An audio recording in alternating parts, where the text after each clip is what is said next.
আসে হয়। এদের আচরণ দেখে কিভাবে বুঝবেন এরা ছেলে নাকি মেয়ে? ছেলে কোয়েলের একটু বেশি শব্দ করে ডাক দেয়, কই কই করে ডাকে, আর ওদের মধ্যে একটু বেশি সক্রিয়তা দেখা যায়। মেয়ে কোয়েলের তুলনামূলক শান্ত স্বভাবের হয়, এরা কোনো উতাল পাতাল করে না, এরকম নর্মাল ভাবে চলে। এদের অন্যভাবেও টেস্ট করা যায়, যেটা হচ্ছে বায়োপথ, যেটা অভিজ্ঞরা দেখলে এগুলো বুঝে নিতে পারে যে এটা ছেলে নাকি মেয়ে। ছেলে কোয়েলের বায়োপথের পাশে ছোট্ট একটা সাদা ফেনাযুক্ত গ্রন্থি থাকে, যেটা মেয়ে কোয়েলের থাকে না।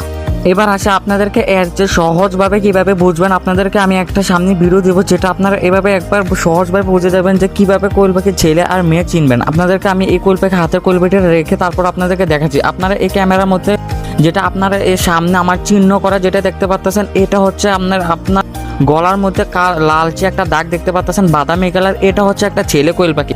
আর ডান দিকে যে কোয়েল পাখিটা দেখতে পাচ্ছেন এটা হচ্ছে একটা মেয়ে কোয়েল পাখি, বা বাম দিকে যে কোয়েল পাখিটা দেখতে পাচ্ছেন যে গলার মধ্যে কালো কালো একটু একটু দাগ থাকে, ওইটা হচ্ছে একটা মেয়ে কোয়েল পাখি। আপনারা এইভাবে বুঝে নেবেন। এখানে আপনারা এই যে আমার সামনে ক্যামেরার সামনে যে বর্তমানে যে গোল দাগ অংশ জায়গায় যে কোয়েল পাখিটা দেখতে পাচ্ছেন, এটা কিন্তু একটা ছেলে কোয়েল পাখি। কারণ হচ্ছে এগুলো কিন্তু গলার নিচে কিন্তু একদম বাদামি কালার, একদম একটা গাঢ় থাকে। আর এই যে সামনে যেটা দেখতে পাচ্ছেন এটা হচ্ছে একটা মেয়ে কোয়েল পাখি, যেটা কালো কালো দাগ আছে, আপনারা এগুলো ধরলে বুঝে পারবেন। তো এটা যেটা দেখতে পাচ্ছেন এটা কিন্তু একটা মেয়ে কোয়েল পাখি, আর এটা হচ্ছে একটা ছেলে কোয়েল পাখি। তো আশা করছি আপনারা আমার এই ভিডিও দেখে আর অন্য কোনো ভিডিও দেখতে হবে না ইনশাআল্লাহ।